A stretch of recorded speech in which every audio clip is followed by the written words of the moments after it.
Autistic burnout. What is it? What do you need to know? What does it feel like to me? Let's get into it.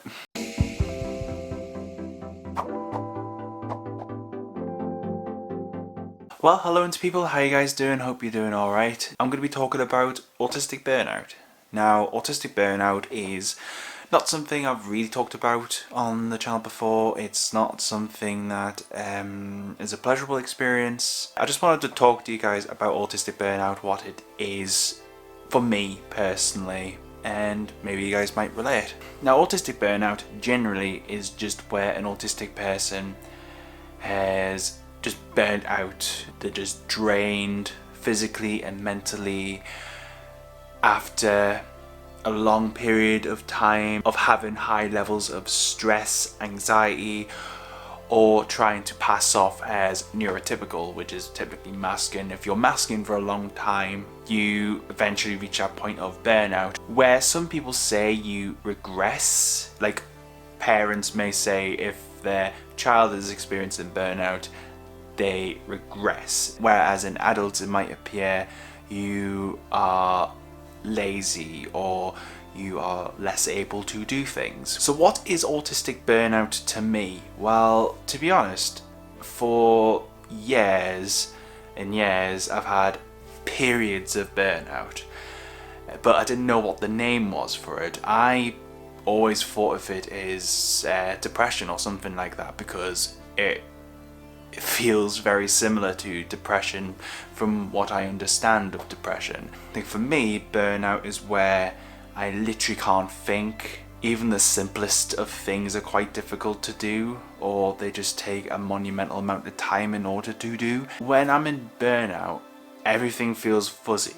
Like, things take longer for me to do. I feel like I can't do much, or I have to really push myself in order to do anything, to the frustration of others, which makes me feel even more guilty because I feel incompetent, really. And to me, I just feel more stressy and feel more angry, which kind of leads to more meltdowns and more shutdowns and stuff, which isn't pleasant for anyone, to be honest. And for me, everything is just heightened. I mean, for example, we had a food shop delivered today, like the day as I'm recording this, and we were unpacking the shopping, and one of the jars of food, I think it was curry, dropped onto the floor, and it was all over the floor, and some of it got onto my foot. Like, I had a sock on, but I couldn't cope with it. I was just like, I felt really angry over this big bit of curry that was on my foot. It was just like, I can't cope with this. I was just like, I got really tense, and I was just like, what do I do? Like, I just literally, I couldn't figure out what to do. It took me like a couple of minutes to figure out, okay, maybe I should take my sock off. So I did, and then obviously for the, thing to get washed or whatever. Everything gets heightened when you're in burnout. But at least, well, that's what it's like for me anyway. I feel like scatterbrained a lot more than what I normally am, which is quite bad anyway, but it is a lot harder for me to just generally like process stuff and just get my thoughts out there. And generally when I'm in burnout as well, I just feel incredibly tired. More tired than what I normally do. Like, with the whole YouTube thing, I work quite a lot on the videos, so I edit for hours, on top of a 40-hour job normally as well. So basically I'm doing like 20 plus hours on the YouTube stuff, so I'm doing like 60 hours a week, which I'm not complaining about. I know people who are doing this full time who do way more hours on it than me. When I'm in burnout, I'm not able to carry out stuff. I'm not able to do stuff the way that I want to do it, and it is absolutely frustrating on so many levels because I know I'm capable of doing it and I'm quite independent. Like, I've had to fight so much to be independent, and when I can't be independent or find it difficult to be independent, it is one of the most frustrating things on this earth. It is frustrating knowing you can do something but feel everything is just out of your control. You feel like frustrated inside that you can't do something even though you've done it like a million times before. Like, that's what burnout is. It's like, I know I can do stuff, sometimes it just takes me a while to actually be able to do it, you know? Autistic burnout for me is one of the worst aspects of being autistic, and I'm autistic. I talk about positivity of autism on this channel, but I would be lying if I said that it's all sunshines and rainbows and, the spectrum's lovely and bright and glittery and colourful. It's not.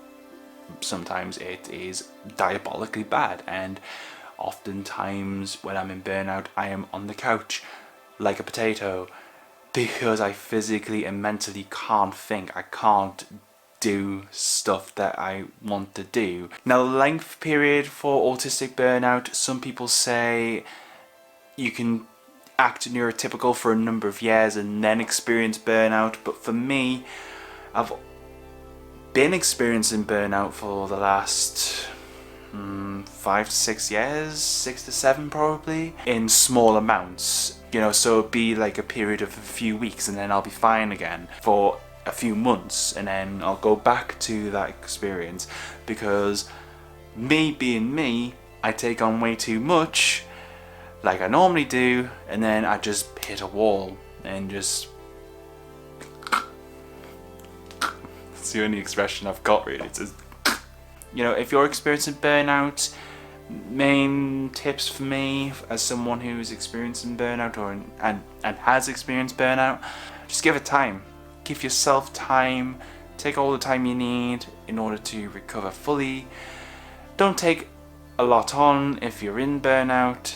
Maybe look into energy accounting. I haven't done it on the channel myself, but I know a friend who has. I'll leave their video up there. It is actually a really good video, I must say, really good video.